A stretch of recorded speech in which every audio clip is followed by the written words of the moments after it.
ดีสบายดีปะลุงสบายดีเด้อบุญทุกคนมาพบมาเจอกับแม่น้องเรียนอีกแล้วอยู่ในบ้านเด้อทุกคนอยู่เห็นแม่ตู้เด้อแคมทงไห้ทงหน้าเพิ่นดำแล้วมันเลยเนาะทงหน้านี่เพิ่นดำแล้วมันเลยทุกคนโดนแล้วหลายมือแล้วแม่น้องเรียนบ่ได้เข้ามาบ้านเพิ่นดำแล้วมันแล้วทุกคนดำแล้วมันแล้วให้เบิ่งบรรยากาศเด้อทงไห้ทงมาในแคมปีบ้านแคมเฮือนแม่ตู้แหละว่าเฮือนแม่ตู้น่ะมันสิอยู่แคมทงนาทุกคนคนดำแล้วหลายมือเต๋อเล่แม่น้องเดือนไม่ได้เข้ามาว่าขาเรียกเลี้ยงงัวแล้วไปรับจ้างนำนาน้ำแน่นี่ก็เป็นเฮือนแม่ตู้เด้อทุกคนไปอัปเดตให้ป่าลุงให้ทุกคนว่าเพิ่นเฮ็ดห้องน้ำแม่ตู้ฮอดใส่แล้วแม่น้องเดือนเลยเป็นคนจ้างเนาะสั่งน้อยเพิ่นกับคนอยู่สบายดีเตโซเพิ่นสอยสั่งบ่ได้มาเพิ่นขาเวียกสอยบ่าวเพิ่นคนบอกทุกคนฝากเป็นกำลังใจให้แม่นักเรียนเด้อกดไลค์แชร์กดติดตามแม่นักเรียนแน่เพิ่นเป็นอยู่บ่เว้คนบอกนะเพิ่นเอาเธอละ2 ก้อน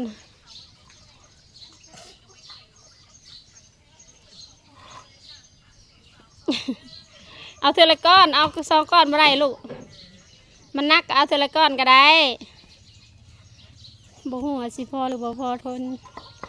ทารุ่นไปน้ำกันเนาะบอกแม่นักเรียนซื้อมากับเบอร์เตอร์ทอนี่กับแพงเติบอยู่ได้เพิ่นมาส่งหัวสิพอของน้ำบอหรือบ่พอคันแห่ทรายเลยแม่นักเรียนกะว่าพอแน่นอนแห่ทรายนะเพราะว่ามันยังหลายอยู่ทุกคนแต่เพิ่นก่อเลยล่ะ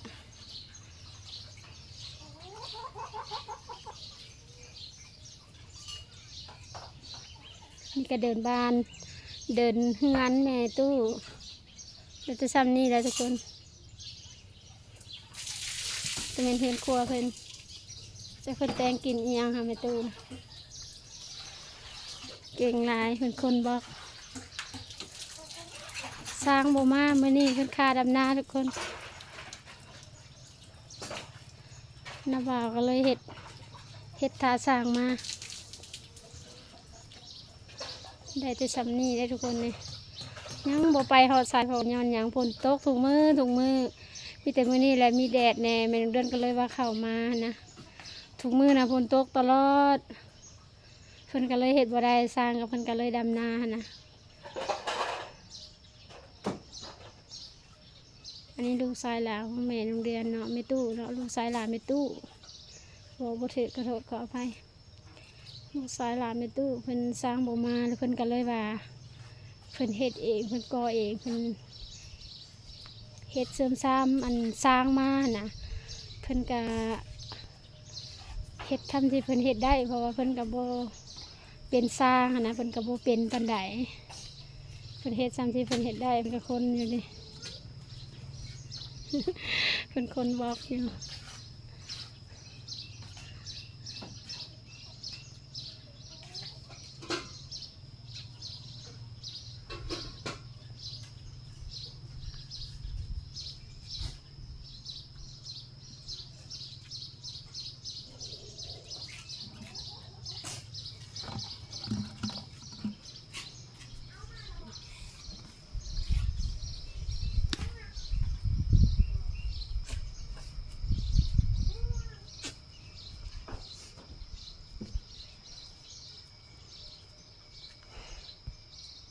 เพิ่นกำลังกอดในค้างหนึ่งเอาสิแล้วอยู่ดอกมื้อนี้เพราะว่า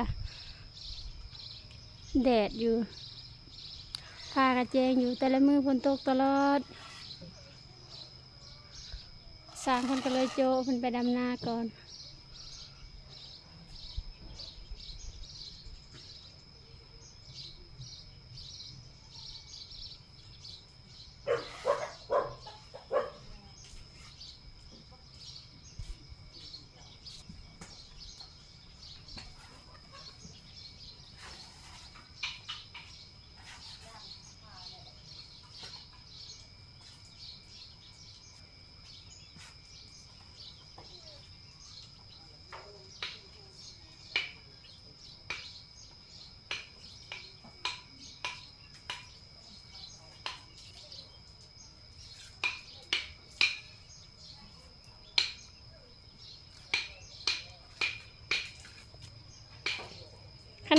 เทะเบิ่มเทะสิกะตะเบิ่มเลยล่ะ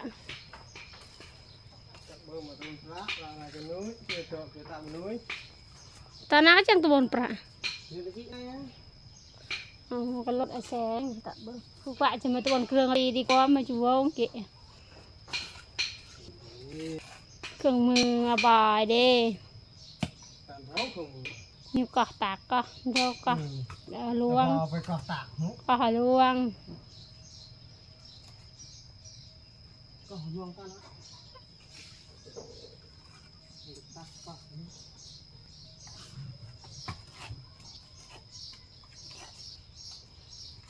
เก่งเก่งเพิ่นเอาเสื้อละก่อนนะทุกคนเพราะว่าเพิ่นหนักเพิ่นเรียนบอกเพิ่นก็เรียนบ่เป็น แต่เพิ่นสิวางไว้วางไว้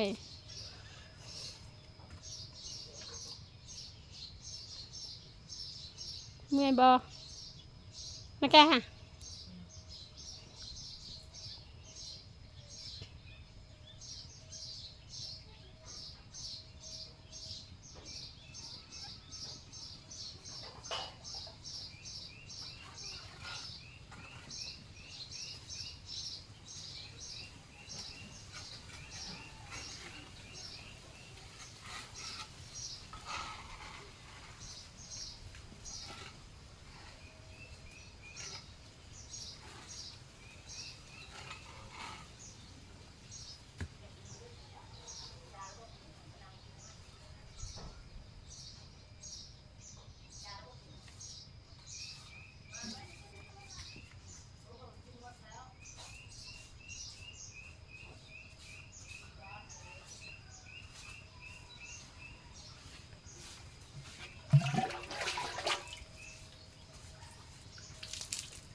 ตัวอยู่คนแสดงใหม่จัง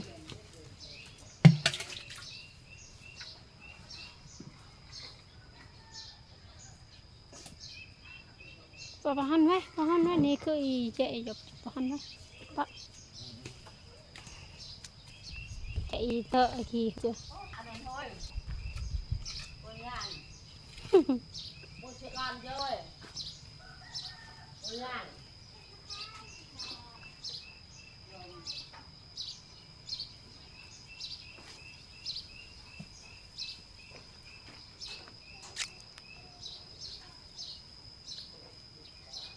เก่งเก่งเก่ง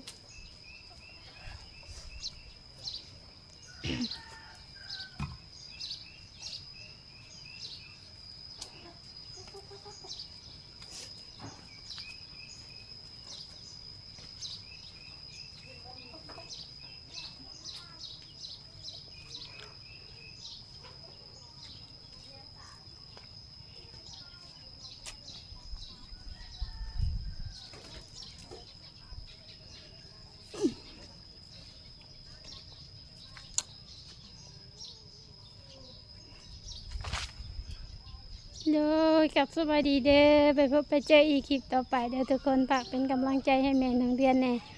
กดไลค์กดแชร์กดติดตามแม่นางเดือนแน่เด้อสบายดี